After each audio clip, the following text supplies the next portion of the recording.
Airlines flight 691 एक अलमनाक कहानी। Captain कोई पावर नहीं है, ये आखिरी अल्फाज थे जो कॉकपिट में गूंजे और फिर सब खत्म हो गया। ये कहानी है नेपाल की एक परवाज की जो मामूल के मुताबिक काठमांडू से पोखरा जा रही थी। लेकिन ये मामूल की परवाज़ नहीं थी, क्योंकि फर्स्ट ऑफिसर अंजू के लिए ये बहुत ख़ास दिन था। अगर वो ये परवाज़ कामयाबी से मुकम्मल कर लेती तो वो कैप्टन बन जाती। ये इनका ख्वाब था जो बस पूरा होने ही वाला था, लेकिन फिर सब कुछ एक लम्हे में बदल गया। परवाज़ की शुरुआत ये एक खूबसूरत धूप भरा दिन था। अंजू के साथ कॉकपिट में सीनियर कैप्टन कमल केसी बैठे हुए थे, जो इनकी कारकर्दगी का जायजा ले रहे थे। त्यारा 72500 ATR था, जो कि एक छोटा मगर कामिल एतमाद जहाज था।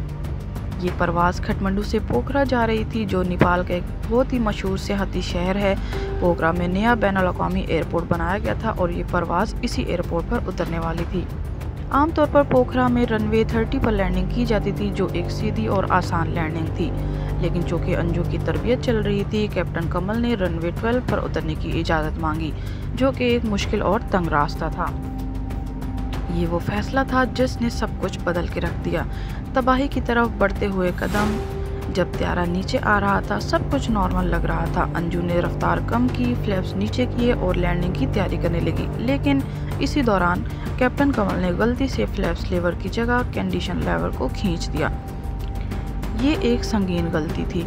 जब कंडीशन लेवर को फिजर में डाल दिया जाता है तो त्यारे की प्रोपेलर हवा में घूमना बंद कर देते हैं और जहाज़ की रफ्तार 0 हो जाती है। इसका मतलब ये था कि जहाज़ के इंजन काम कर रहे थे, लेकिन वो ताकत फराहम नहीं कर रहे थे। आखिरी कोशिशें, लेकिन सब बेकार हुआ। अंजू ने फ़ौरन पावर बढ़ाने की कोशिश की, लेकिन त्यारे ने कोई रद्द-ए-अमल नहीं दिया। उन्होंने थ्रोटल यानी कि ताकत बढ़ाने वाला लेवर को पूरा आगे किया, लेकिन कुछ नहीं हुआ।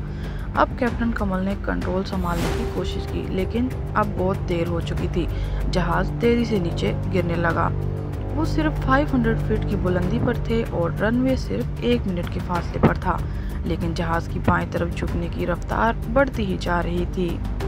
और फिर अचानक जहाज़ का बायां पर हवा में रुक गया, जबकि दायां पर अभी भी लिफ्ट पैदा कर रहा था, जबकि बायां पर बिल्कुल साकत हो चुका था। यही वो लम्हा था जब जहाज़ कंट्रोल से बाहर हो गया।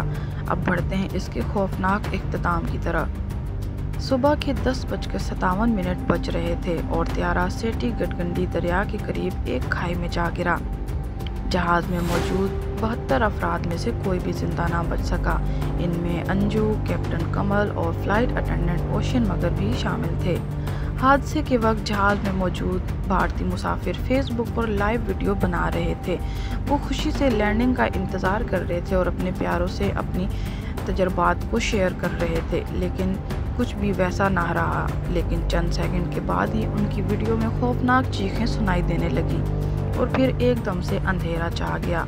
वजह क्या बनी, बाद में तहकीकात से मालूम हुआ कि हादसा पायलट की गलती की वजह से पेश आया था। गलत लेवर खींचने की वजह से त्यारा ताकत से महरूम हो गया था और इतने ज़्यादा दबाव में होने की वजह से किसी भी पायलट को गलती का एहसास करने का मौका ही नहीं मिला।